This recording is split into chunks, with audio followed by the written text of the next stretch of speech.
Morning. I hope you've made it to this presentation, this short presentation, before you've started or attempted today's assignment. Today's assignment is a little exploration of John Brown, an important abolitionist during the period that we're dealing with right now. But I wanted to review a few things that it'll be a review from of the reading that we've done so far, and it'll also be a reading of the lectures that I've posted for this class for this first unit. And this is all about our larger unit has been about the rising tensions and the march towards, or the road towards, civil war from 1830, really 1820, with passage of the Missouri Compromise, up to 1860 and the election of Abraham Lincoln. However, today it's kind of confined to the 1850s, 1860 decade. So let's take a quick little review of what we've seen so far. So this idea of abolition, okay, the belief that slavery should be abolished, is spreading in the North. It started as a relatively small, confined movement, but has been picking up speed, and there's been a number of things that have led to that. But people in the North, average folks in the North who may have been kind of on the fence about slavery, not really passionate about slavery, slavery wasn't really a part of their life directly, they didn't see it on a daily basis, those people are beginning to move, a lot of them anyway, towards a position where slavery is going to have to be abolished. Some of the leading figures, of course, Frederick Douglass, a runaway slave, becomes kind of a leading voice in the cause of abolition. Remarkable for the time as a black man that he becomes so politically influential in a period when blacks had virtually no access to the political arena. William Lloyd Garrison, publisher of The Liberator, the leading abolitionist newspaper in the country.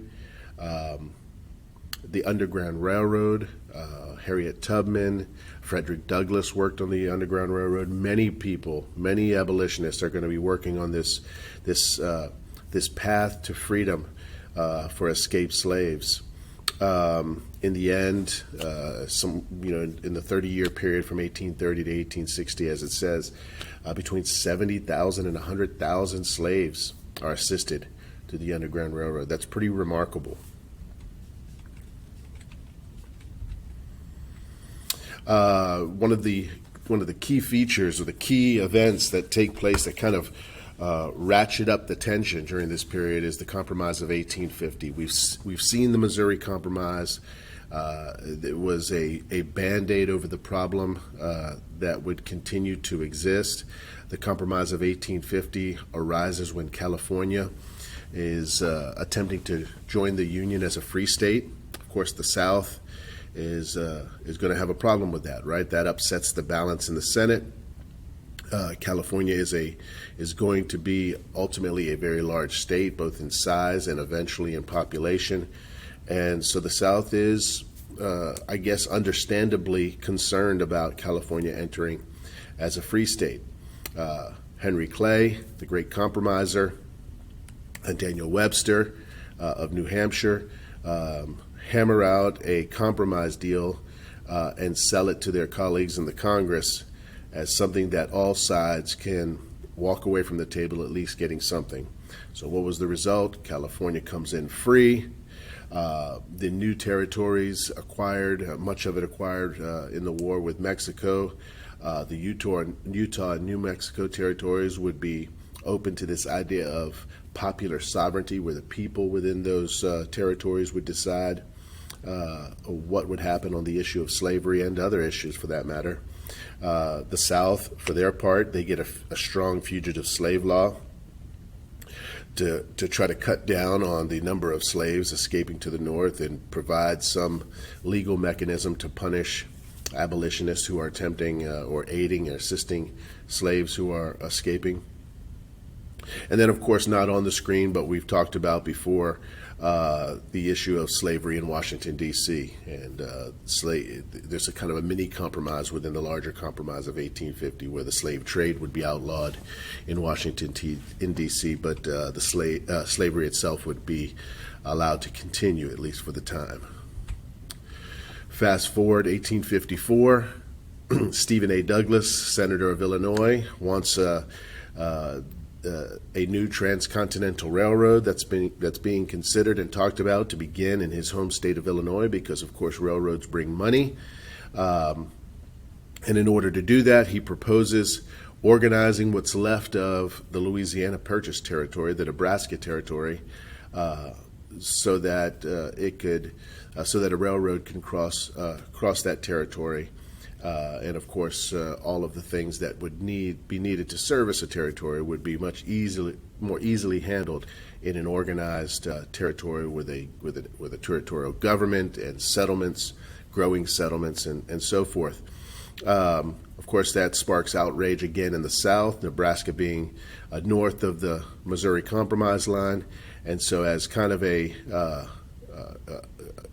attempt to take care of this concern from the South, Douglas proposes splitting that territory into the Nebraska Territory to the north and the Kansas Territory to the south. And of course, that would all be decided, its fate would be decided on the idea of popular sovereignty.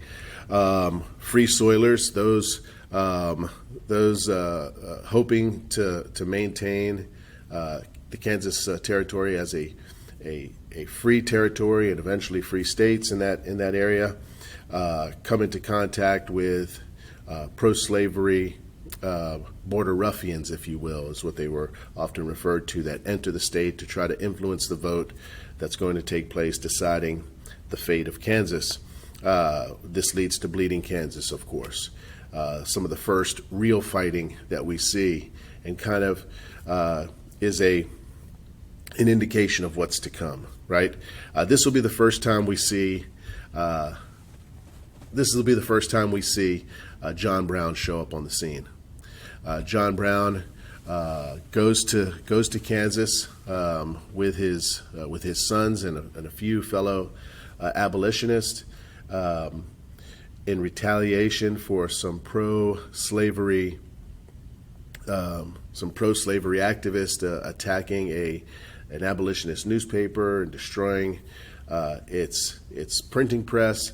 John Brown goes on a rampage, and the result is the Pottawatomie Creek Massacre, where a number of pro-slavery men are massacred by John Brown and his men. And then John Brown goes off into hiding and will surface again with the raid on Harpers Ferry, which this assignment today is centered on.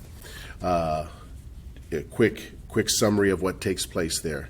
Brown, with about 20 fellow abolitionists, including his sons again, hatch a plan to seize the federal arsenal at Harpers Ferry, Virginia. They plan to take the weapons that they seize there, distribute them to slaves in hopes that slaves will stage a major uprising, a major rebellion, bringing slavery to an end. John Brown believes that slavery, if it's going to come to an end, will probably have to come to an end through some type of violence, right? Through some type of bloodshed. He's convinced of that. He's successful at seizing the arsenal. He's able to hold it for about a day and a half before federal troops are able to take the arsenal back. A number of Brown's followers are killed. Brown will be arrested, put into prison, and stand trial. Ultimately, he'll be hanged for this, for treason and a number of other crimes. So our goal today is this. You have a packet listed that's attached to this assignment. It includes a timeline of kind of John Brown's life to get a sense of how he moves from being born all the way through being hanged in the aftermath of Harpers Ferry. We've got a document, document A, which is John Brown's final speech to the court right before he's sentenced to death. We have document B, which is a kind of a retelling of a meeting that John Brown had and requested with Frederick Douglass prior to the raid on Harpers Ferry. And then you have a series of questions. And these questions are going to take you through document A. So don't worry about reading document B until you've handled a couple of questions there for document A. Pay really close attention. I've given you a shortened version of these documents, so it should be really easy. It shouldn't take much time to go through. Then take care of document B. The goal here, we're trying to decide if Abraham Lincoln's assessment on Brown as a misguided fanatic rather than as a martyr, as he was viewed by many in the North, is accurate, right? And so work your way through these documents.